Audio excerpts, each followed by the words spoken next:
Assalomu alaykum. Ishlab chiqarishdan ajralmagan holda kechki va masofaviy shaklda 2 yillik magistratura ta'lim dasturlari joriy etilishi yuzasidan brifing.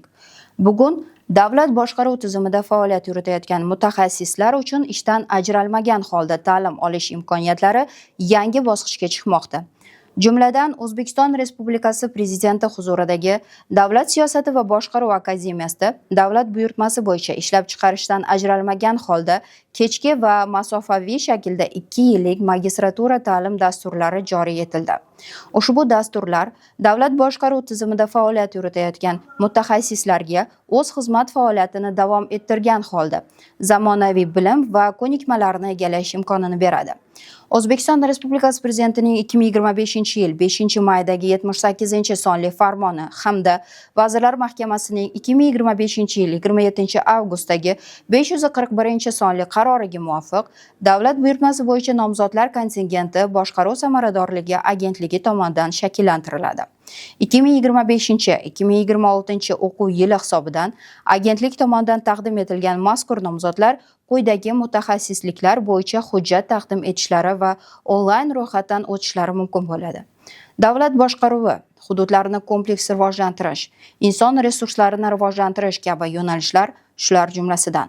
Shakllantirilgan kontingentga ko'ra nomzodlar akademiyaning qabul.dsba.uz yagona avtomatlashtirilgan onlayn platformasi orqali ro'yxatdan o'tkaziladi. Belgilangan normativ-huquqiy hujjatlar asosida qabul kvotalari quyidagicha shakllantiriladi. Hududlarni kompleks rivojlantirish 25 ta grant, 25 ta to'lov kontrakt. Davlat boshqaruvi 25 ta grant, 25 ta to'lov kontrakt hamda inson resurslarini rivojlantirish 10 ta grant, 10 ta to'lov kontrakt.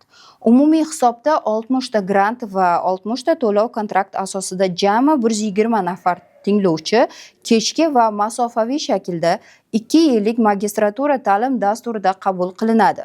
Qabul jarayoni belgilangan tartibga muvofiq 2 bosqichda amalga oshiriladi. Birinchi bosqich test sinovi, ikkinchi bosqich suhbat jarayoni.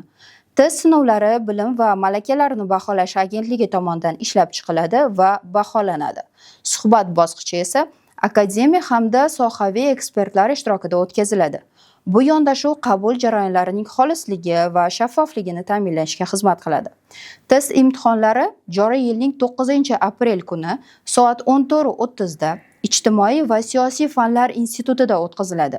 Nomzodlar shaxsni tasdiqlovchi hujjat bilan soat 14:00 ga qadar yetib kelishlari so'raladi.